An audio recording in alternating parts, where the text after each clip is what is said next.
À la une de l'actualité, vive tension entre Kinshasa et Kigali. La RDC accuse le Rwanda d'utiliser illégalement ses fréquences nationales. Après la convocation du ministre du Numérique par Judith Suminwa, Kinshasa envisage également de porter l'affaire devant les instances internationales compétentes. La RDC réélue au Conseil de paix et de sécurité, Kinshasa obtient 44 voix sur 48 à Addis Abeba et décroche un deuxième mandat consécutif de 2 ans au sein de l'organe chargé de la gestion des conflits sur le continent. Cette réélection traduit la confiance renouvelée des États membres envers la RDC dans le mécanisme africain de paix et de sécurité. À l'international, Téhéran rejette la demande américaine de cesser l'enrichissement d'uranium. Les autorités iraniennes annoncent une stratégie à 2 volets, mêlant ouverture diplomatique prudente et renforcement de la préparation militaire. Les pourparlers indirects entre l'Iran et les États-Unis, tenus la semaine dernière à Mascate, à Oman, non enregistrés, aucune avancée concrète. L'Iran s'est dit prêt à diluer son uranium enrichi à 60%. C'est tout comme titre, mesdames et messieurs. Bienvenue dans cette édition du journal. Tous les plaisirs pour nous de vous retrouver pour vous parler de l'actualité sur Bossolo Télévision. Très chers téléspectateurs, bienvenue. Nous ouvrons cette grande édition avec cette nouvelle en visite à Kinshasa et reçue par les présidents de la République, Félix-Antoine Tshisekedi, le secrétaire général adjoint de l'ONU chargé du maintien de la paix, Jean-Pierre Lacroix, a clarifié le rôle central confié à la MONUSCO dans la surveillance du cessez-le-feu issu des processus de Washington et de Doha. Lacroix a insisté sur le mécanisme concret de suivi et de vérification adossé aux résolutions du Conseil de sécurité présentées comme indispensables pour éviter les violations sur le terrain. Faisons le point avec la presse présidentielle. La MONUSCO, mission de l'Organisation des Nations Unies pour la stabilisation en République démocratique du Congo, est totalement engagée à soutenir la mise en œuvre des engagements pris à Doha et à Washington. Pour le secrétaire général adjoint des Nations Unies en charge des opérations de maintien de la paix, le respect et la mise en œuvre du cessez-le-feu sont une étape indispensable pour que l'aide humanitaire soit livrée aux populations de l'Est conformément aux normes du droit international humanitaire. Nous avons d'abord parlé des progrès des processus diplomatiques, les accords, les engagements pris à Washington, à Doha, l'engagement actif des partenaires internationaux, l'Union africaine, la communauté des Grands Lacs, les États-Unis, le Qatar, les efforts diplomatiques importants auxquels les Nations Unies sont pleinement associées. La MONUSCO rassure qu'elle va participer à ce processus de vérification dans le cadre de son mandat prorogé d'1 année en décembre dernier par le Conseil de sécurité des Nations Unies. La MONUSCO est prête dès maintenant à engager ce travail de vérification du cessez-le-feu. Et nous sommes prêts à commencer dès maintenant avec la zone d'Ouvira, d'où le M23 s'est retiré. Et dès que les conditions de sécurité pour nos vols seront réunies. Accompagné de Madame Viviane Van de Peer, chef intérimaire de la MONUSCO depuis fin décembre 2025, Jean-Pierre Lacroix a salué l'excellente coopération avec les autorités congolaises. Il annonce qu'il se rendra ce mercredi à Beni au Nord Kivu et en Ituri dans le cadre de son travail de protection des civils en liaison avec les autorités nationales établies. La République démocratique du Congo a été réélue mardi 11 février 2026 à Addis Abeba en qualité de membre du Conseil de paix et de sécurité de l'Union africaine. Kinshasa a obtenu 44 voix sur 48 lors de ces scrutins, confirmant ainsi la confiance renouvelée des États membres envers sa participation aux mécanismes continentaux de paix. Ces votes consacrent un deuxième mandat consécutif de 2 ans pour la RDC au sein de cet organe décisionnel personnel permanent de l'Union africaine après un premier mandat entamé le 1er avril 2024. Les conseils des paix et de sécurité constituent l'une des principales instances de l'Union africaine en matière de prévention, de gestion et de règlement des conflits. Il est notamment chargé d'anticiper les crises, d'autoriser les missions de soutien à la paix, de recommander des sanctions ou encore de coordonner les réponses africaines face aux menaces sécuritaires sur le continent. La réélection de la RDC intervient dans un contexte où les pays demeurent lui-même confrontés à des défis sécuritaires majeurs, particulièrement dans sa partie orientale.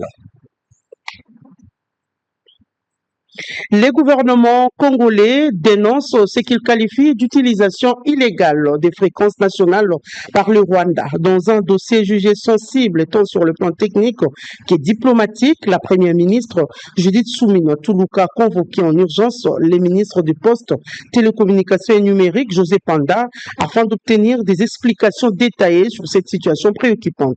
Selon le ministre, l'alerte porte sur l'opérateur rwandais MTN. Pour cette séance de travail à la primature, José Panda a été accompagné du président de l'autorité de régulation de la Poste et des télécommunications du Congo, ainsi que des représentants des principaux opérateurs actifs en RDC, notamment Airtel, Orange et Vodacom, directement concernés par l'intégrité du spectre national.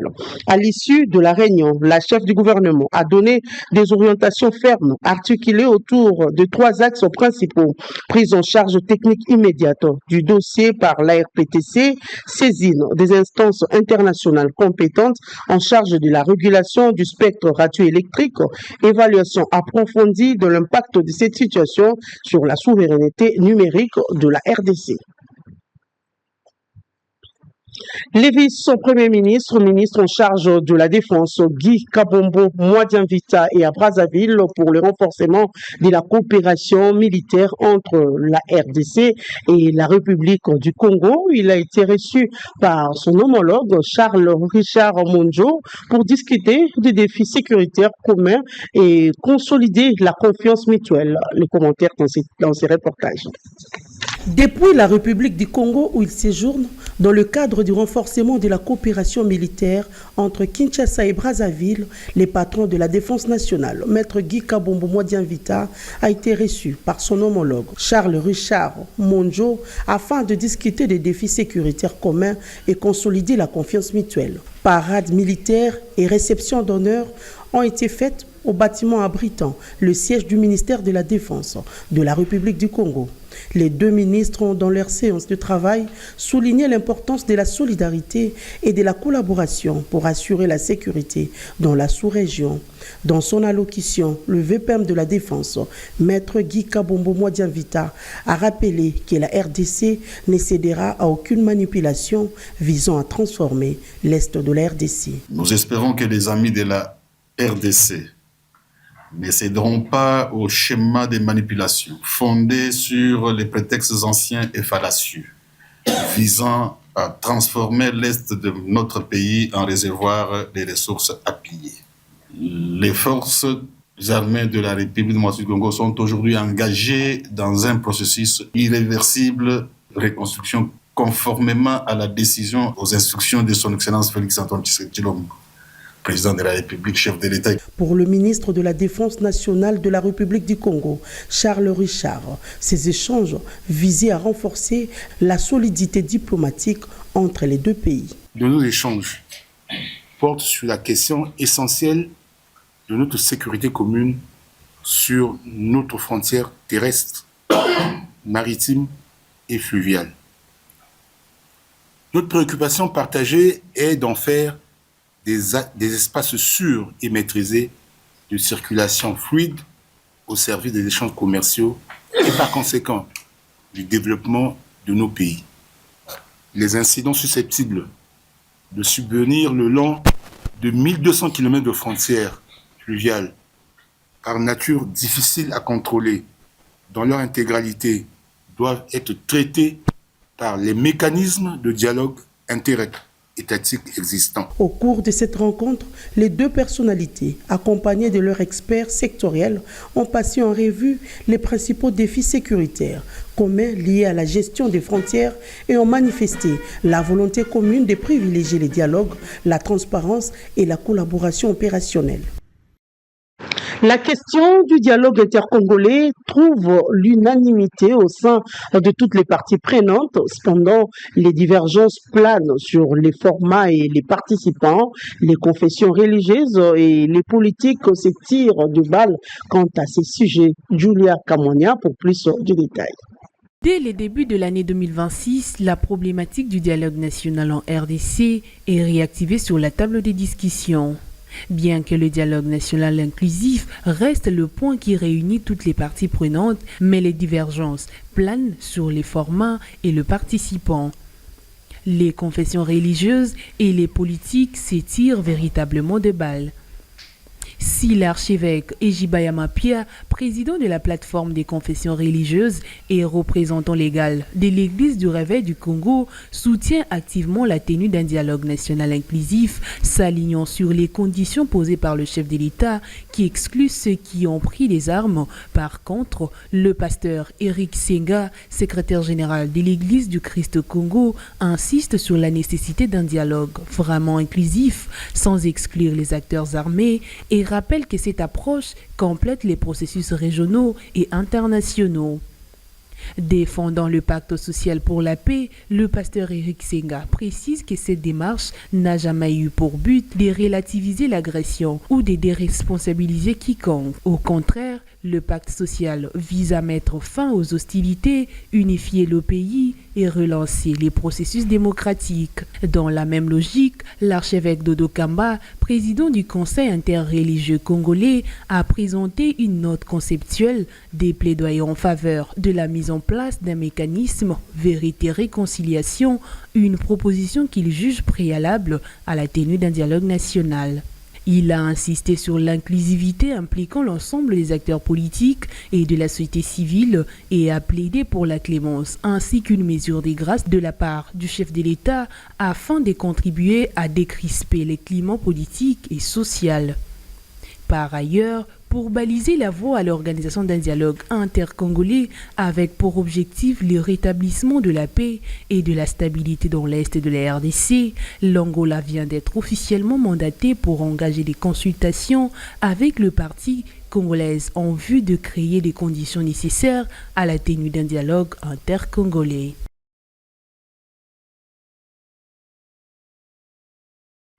Répondant aux questions notamment sur l'identité du futur médiateur, sur sa capacité à faire l'unanimité en vue d'un dialogue véritablement inclusif, ainsi que sur l'instance habilitée à procéder à sa désignation après la mission confiée à la République d'Angola, chargée de consulter l'ensemble de la classe politique et de la société civile en prélude au dialogue, le professeur d'université Michel Bongongo a apporté des réponses claires, sans langue de bois.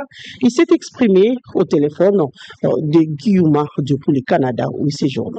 Regardez. Depuis 1960 jusqu'à nos jours, nous avons multiplié tant d'erreurs dans la gouvernance sociale de notre pays, à telles enseignes que la méfiance entre nous Congolais est devenue notre mode de vie communautaire.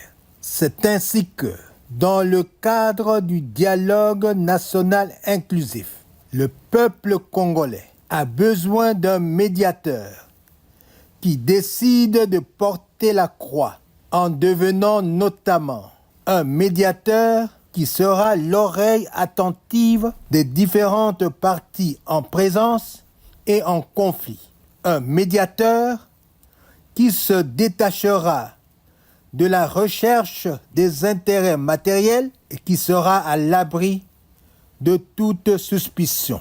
Eu égard au climat de méfiance précité, si nous ne trouvons pas un médiateur qui fera l'unanimité, il serait judicieux de mettre en place un bureau de médiation constitué d'un président secondé d'une équipe de 4 membres représentant chacun respectivement la majorité au pouvoir, l'opposition, la société civile et les experts de l'administration publique qui demeurent le cerveau moteur de l'État. Les 4 membres du bureau de médiation, une fois choisis par leurs composantes, feront l'objet d'un entérinement par le président de la République. S'agissant particulièrement du président du bureau de la médiation, le choix du président Lourenço d'Angola par l'Union africaine pourrait contribuer très positivement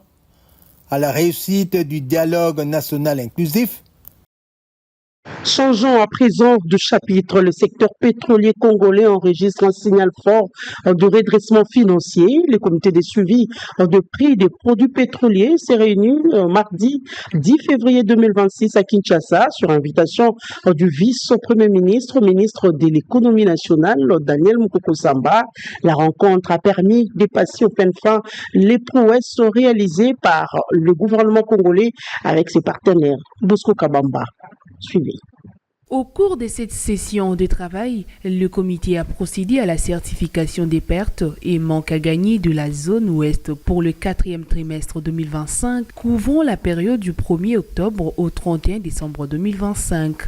Cette certification a permis d'établir pour la dite période un gain de 22 311 802 043 dollars américains en faveur de l'État congolais. Les résultats enregistrés constituent un tournant majeur dans la gestion des pertes des manques à gagner. Cela marque la sortie progressive du long cycle des manques à gagner historiquement observés dans les secteurs pétroliers au profit d'une dynamique désormais génératrice de gains. À l'issue des travaux, le vice-premier ministre de l'économie nationale a félicité les résultats obtenus. Il a souligné que les secteurs pétroliers évoluent désormais vers un mode de gestion plus autonome depuis près de 2 ans avec l'accompagnement du système bancaire sans recours au financement du trésor public. À l'issue de cette séance de travail, Joseph Mankondo, président du comité professionnel des pétroliers nationaux, s'est réjoui de l'évolution positive de ces secteurs pétroliers. 2026 ne doit plus faire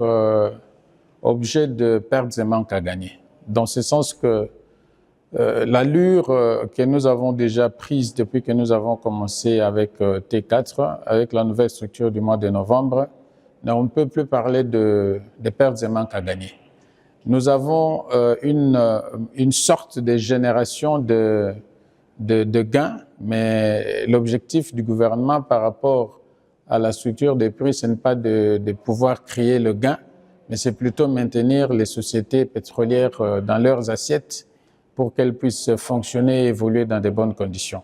Pour cet homme d'affaires ayant une expérience de 10 ans, les efforts du gouvernement doivent être salués. On a toujours eu un problème très sérieux, celui des paiements de pertes et manques à gagner. On s'est chamaillé avec les membres des gouvernements passés. Je pense que ce que nous sommes en train de vivre avec le VPM à l'économie nationale, le professeur Daniel Mukoko Samba, on n'a jamais vécu ça dans le secteur des hydrocarbures. Ces travaux s'inscrivent dans la vision du président de la République, traduit par la première ministre Judith Suminwa, qui permet à la profession pétrolière d'évoluer dans un environnement assaini.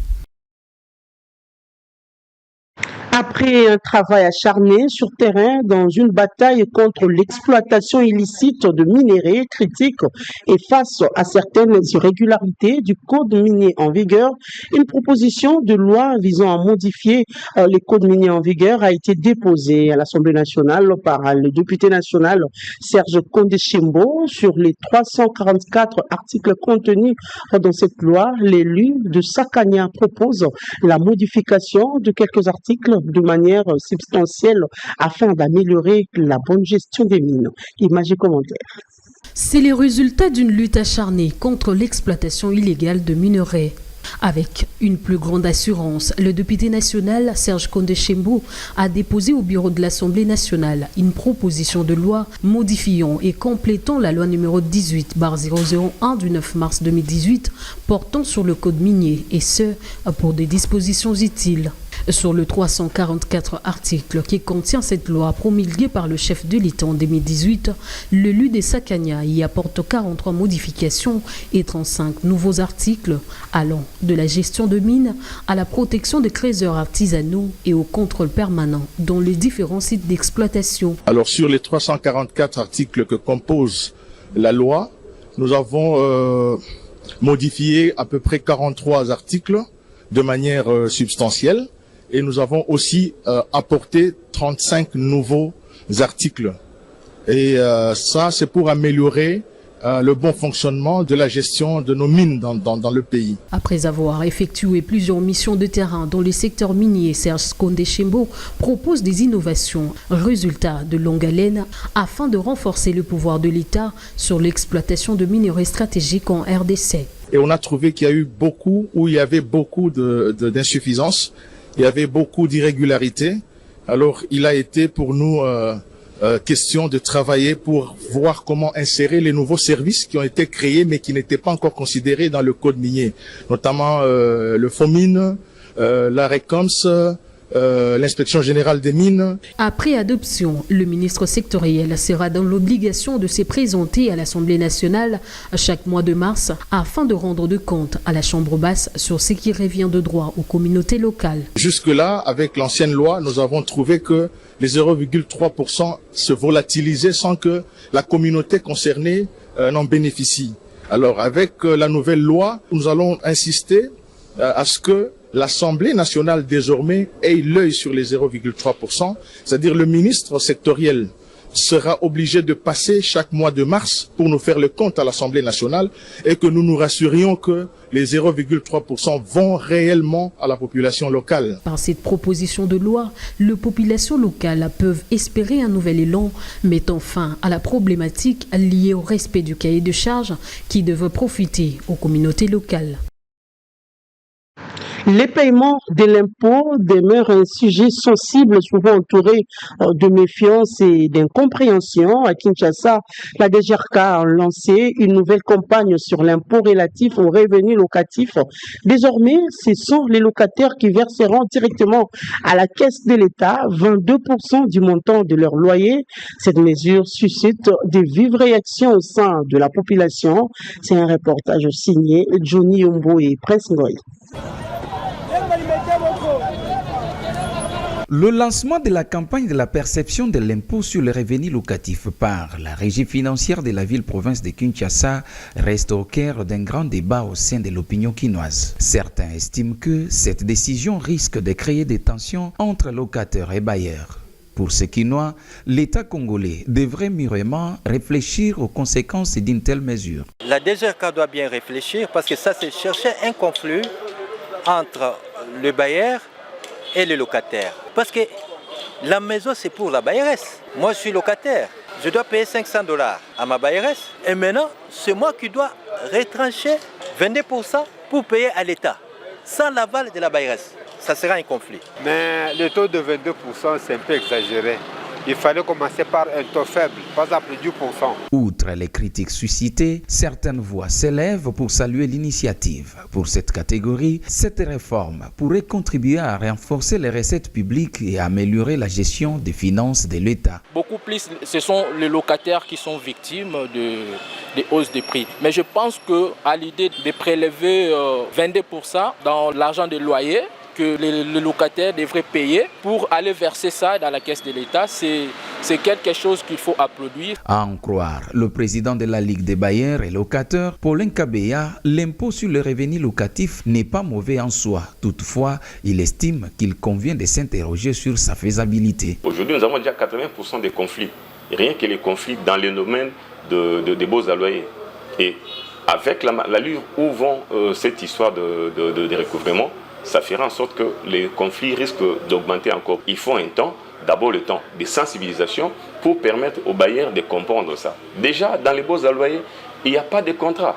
Nous sommes en train de nous plaindre tout le temps. Nous disons au ministère, donnez-nous les contrats. Faites en sorte que nous allons dans cette campagne. Aujourd'hui, la société civile se bat pour que les conflits entre locataires et bailleurs soient régulés. Il convient de rappeler l'implication de l'État afin de préserver un climat de paix et d'anticiper les conflits qui peuvent s'engendrer entre locataires et bailleurs. À Kinshasa, les démolitions se poursuivent dans le site Pakadjouma, dans la commune de Lumete.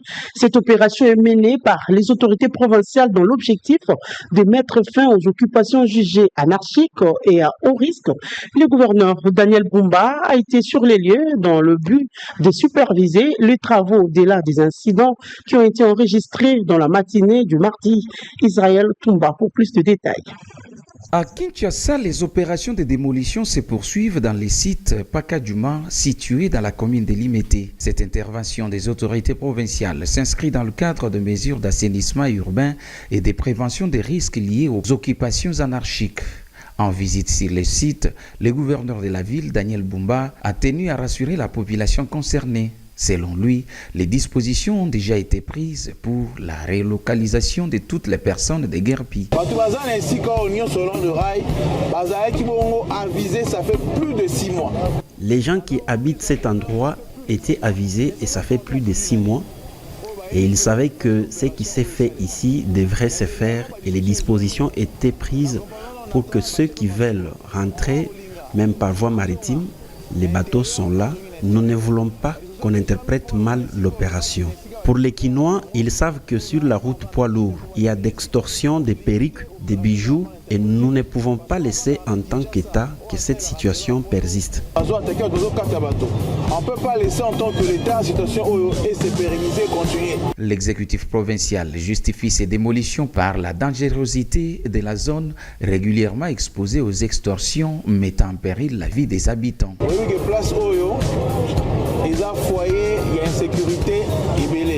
Cette place est un foyer d'insécurité et nous sommes aussi là pour libérer les emprises publiques. C'est aussi l'épicentre de beaucoup d'épidémies dans le cadre de prévenir les maladies et protéger la santé publique. C'est comme ça que nous assainissons cet endroit. Et aussi pour prévenir la nécessité à la santé publique d'être au procédé d'évacuation. Si l'opération vise la sécurisation des personnes et l'aménagement de la capitale, elle suscite néanmoins des inquiétudes parmi certains sinistrés préoccupés par des conditions effectives de leur relogement. Les autorités rappellent aussi au calme et à la collaboration de tous pour la réussite de cette opération présentée comme une étape essentielle dans la politique de modernisation de la ville de Kinshasa. De l'actualité, le ministre d'État, ministre en charge de l'agriculture et de la sécurité alimentaire, Moïndo Nzangi Butondo, a réuni les agents et cadres de son ministère au fleuve Congo-Tel pour une séance d'information stratégique marquant les lancements opérationnels de la nouvelle vision agricole du gouvernement. Dès l'entame de son intervention, le ministre d'État a tenu à rappeler un engagement qu'il qualifie de promesses tenues, associer l'ensemble des agents aux missions de terrain. Un vaste diagnostic national du secteur agricole sera ainsi conduit dans les provinces. Les équipes devront évaluer l'état de service agricole, identifier les forces et faiblesses de l'administration provinciale et proposer des correctifs concrets. Les missions provinciales auront pour première tâche de sécuriser le site identifié avec un minimum de 2000 à 3000 hectares par centre et d'en assurer la régularisation foncière. Le gouverneur, le chef des exécutifs provinciaux seront pleinement impliqués conformément aux principes des décentralisations. Les ministres ont également dénoncé les manques de coordination dans les interventions agricoles. Trop de projets seraient exécutés sans implication systématique des services étatiques. Désormais, toute initiative agricole devra passer par les ministères et les inspecteurs provinciaux devront être associés en priorité à l'exécution de projets. La stratégie repose sur 4 cultures vivrières majeures, les maïs, le manioc, la banane et l'haricot. L'objectif est de consolider la base alimentaire nationale avant d'accélérer le développement des cultures pérennes telles que les cafés, les cacao et les palmiers à huile. Nous y reviendrons dans nos prochaines éditions. C'est une perte immense pour la jeunesse résidant dans la ville de Cabinda. Les centres de jeunes, véritables carrefours culturels et éducatifs, a péri dans un incident dont les causes restent encore non élucidées. Lieu de formation, d'expression artistique et d'encadrement de jeunes, ces symboles forts du diocèse de Cabinda ne laissent aujourd'hui place qu'à des cadres, qu'à des centres plutôt. Reportage. C'est un symbole fort de la jeunesse cabindaise qui s'est envolé en fumée ces jours. Le centre des jeunes de Cabinda, lieu emblématique des cultures, des formations et des rassemblements, a été entièrement ravagé par un incendie dont les causes restent pour l'instant inconnues. Construit par les diocèses de Cabinda, ce centre n'était pas qu'un simple bâtiment. Il accueillait des pièces de théâtre, des concerts, des réunions, des messes, des fêtes, mais aussi des dortoirs pour étudiants et élèves finalistes, une bureautique bien équipée et une bibliothèque richement fournie. Aujourd'hui, il ne reste que des cendres. Comme si les malheurs n'arrivaient jamais seuls, les centres hébergeaient également la source d'alimentation énergétique des Radio Veritas, la radio du diocèse de Cabinda. Conséquence directe, la chaîne est désormais réduite au silence. L'émotion est vive parmi les jeunes, mais aussi chez tous ceux qui ont connu ces lieux en son temps. Unanimement, il plaide pour sa réhabilitation, rappelant l'importance capitale de ces cadres pour l'encadrement et l'épanouissement de la jeunesse locale. Théophile Lombemi Banga, coordonnateur des jeunes catholiques du diocèse de Cabinda, paroisse Saint-Martin, est l'un des bénéficiaires de l'hospitalité de ces cadres. Comme ressortissant de ce cadre, je suis consterné avec une profonde tristesse, voyant ces cadres qui a fourni les jeunes qui aujourd'hui sont représentés dans le monde entier. Je suis vraiment triste.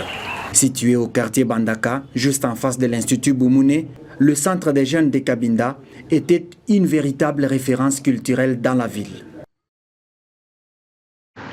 Plusieurs artères de la ville de Kinshasa subissent une transformation, mais d'autres continuent à se détériorer. Les cas le plus manifeste est celui de l'avenue de l'université et de Kianza, qui sont désormais dans un état désolant. La circulation des véhicules devient presque difficile et plusieurs d'entre eux sont endommagés en raison du mauvais état des routes. Le constat est fait par Bosco Kabamba sur les images des roubles Bamba. Regardez. La quasi-totalité des routes reste en délabrement total malgré la bonne volonté du gouvernement. L'avenue de l'université, dans son tronçon compris entre Capella et l'avenue Kikwit, présente une image hors du commun. Les caniveaux de cette artère d'importance capitale sont complètement bouchés et les nids de poules sont présents à chaque mètre. Circuler sur cette route devient un calvaire pour tous les usagers. L'état actuel de l'avenue de l'université amène ses utilisateurs à s'interroger sur le rôle que joue le gouvernement envers les gouvernés, d'où cet appel. Nous nous posons tant de questions de savoir si nous avons un gouvernement, si nous avons des autorités. Cette route s'est détériorée petit à petit sous l'œil impuissant des autorités de la ville. Ce qui nous fait mal, c'est de voir comment la route a été négligée. La maire de la ville, Yangaba, du côté de l'avenue Kianza, dans la commune de Ngaba, la situation demeure catastrophique. Ici, il n'y a plus de route. Des caniveaux sont complètement bouchés et des immondices sont jetés en plein air sans aucune inquiétude. Les conducteurs et piétons peinent à circuler normalement. Les habitants de ces quartiers n'ont plus de mots pour exprimer leur désarroi. Dans cette commune, on a construit des routes en goudron. Mais ces derniers ne supportent pas l'eau. Nous voulons que l'on construise des routes en béton, car nous sommes dans une commune marécageuse. Nous n'avons pas de caniveau et les véhicules ne passent plus. La route est vraiment détruite. Nous menons nos activités ici avec beaucoup de difficultés et pour le moment, tout est devenu compliqué. Avant, nous vendions plus de 5 à 10 sacs par jour. Mais aujourd'hui, il est difficile de vendre même un sac. Par ailleurs, les routes délabrées de Kinshasa, causées par le manque d'entretien, les inondations et un drainage déficient et le vieillissement des infrastructures paralysent la capitale congolaise. C'en est fini avec cette édition du journal coordonnée par Ben Israël Toumba et réalisée par Héritier Moutombo. Mesdames, Messieurs, merci pour l'attention accordée. Au revoir et très bonne suite des programmes sur Bosolo Télévision. Merci.